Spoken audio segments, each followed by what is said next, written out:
اقبال پہلے شکوہ کی زبان بولتے ہیں اور شکوہ میں وہ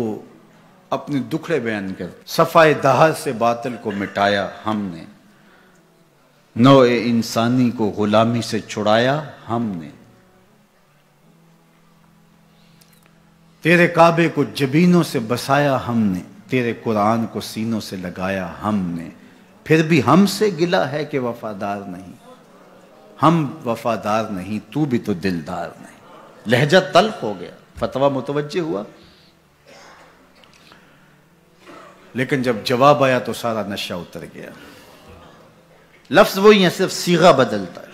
پہلے تو کہا صفائے دہر سے باطل کو مٹایا ہم نے، رب سے شکوہ کر رہی ہے مشت خاک،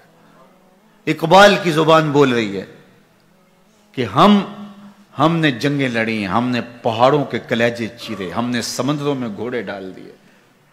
ہم نے تیرے دین کے لیے کیا کیا نہیں کیا، برستے تیروں میں ہم نے نمازیں نہیں ادا کی، ہم نے کربلائیں نہیں سجائیں، ہم نے کیا کچھ نہیں کیا، اور آج ہم ذلیل ہیں۔ 56-57 اسلامی ملک کو ذلت و رسوائی کا عالم، تو اقبال شکوہ گناہ ہوتا ہے۔ صفائے دہر سے باطل کو مٹایا ہم نے، نوع انسانی کو غلامی سے چھڑایا ہم نے، تیرے کعبے کو جبینوں سے بسایا ہم نے، تیرے قرآن کو سینوں سے لگایا ہم نے، پھر بھی ہم سے گلہ ہے کہ وفادار نہیں، ہم وفادار نہیں، تو بھی تو دلدار نہیں۔ اب جواب سنیے، جواب اب ادھر سے آتا ہے، لہجہ اقبال کا ہے، وہی لفظ ہے، صرف صیغہ بدلتا ہے، آواز آ رہی ہے۔ صفائے دہر سے باطل کو مٹایا کس نے، نوع انسانی کو غلامی سے چھڑایا کس نے، میرے کعبے کو جبینوں سے بسایا کس نے، میرے قرآن کو سینوں سے لگایا کس نے، تھے تو آبا وہ تمہارے ہی مگر تم کیا ہو، تھے تو آبا وہ تمہارے ہی مگر تم کیا ہو، ہاتھ پہ ہاتھ دھرے منتظر فردا ہو،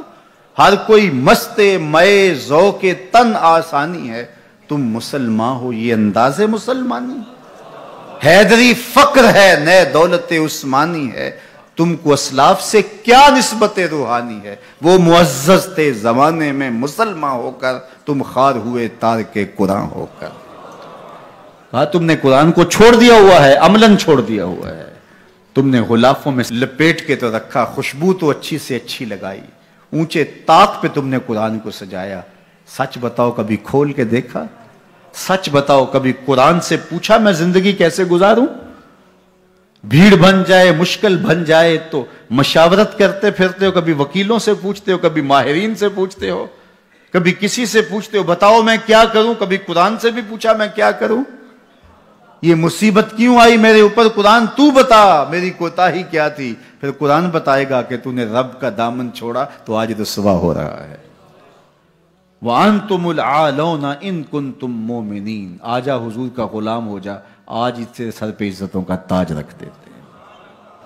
تو قرآن کی طرف اقبال نے بلایا اور ان کا سارا فکر و فلسفہ اس کے ارد گرد گھومتا ہے۔